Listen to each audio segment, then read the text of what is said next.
আছে কিনা, এটা আল্লাহ তাআলা ইন্নামাল আমালু বিন্নিয়াত, প্রত্যেকটা কাজ তার নিয়তের উপর নির্ভরশীল, যা প্রত্যেক ব্যক্তি তার নিয়ত করে। এজন্য নিয়ত সহি, কলব পরিষ্কার, আপনি গোপনে দান করেন, অল্প দান করেন, এটা আল্লাহ রাব্বুল আলামিন কবুল করে নেবেন। আল্লাহ রাব্বুল আলামিন যেন আমাদেরকে এই কথাগুলা দিল থেকে শোনার তৌফিক দান করেন।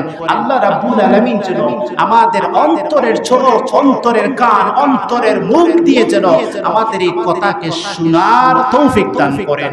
কারণ একটা কথা আছে না, যে মা খারাজা মিনাল কলব দাখালা ইলাল কলব, মা খারাজা মিনাল কলব দাখালা ইলাল কলব, যে কথা মানুষের অন্তর থেকে বের হয় সেটা অন্তরে গিয়ে লাগে। ওয়া মা খারাজা মিনাল লিসান মা জাওয়াজা লাযা, যে কথা মানুষের জিহ্বা থেকে বের হয় তা মা জাওয়াজা লাযা, এটা কান পর্যন্ত গিয়ে পৌঁছে। এজন্য আমরা দিল থেকে যদি আমরা শুনি, আমরা দিল থেকে যদি আমরা বুঝি, কলবটা পরিষ্কার হয়, অন্তর ক্লিয়ার হয়, তাহলে আমাদের গোটা শরীরই ক্লিয়ার।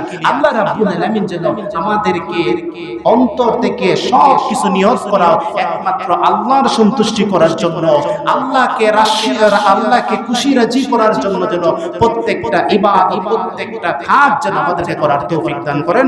সকলে বলুন আমিন। ওয়া আখির দাওয়ানা আলহামদুলিল্লাহি রাব্বিল আলামিন। আসসালামু আলাইকুম ওয়া রাহমাতুল্লাহ।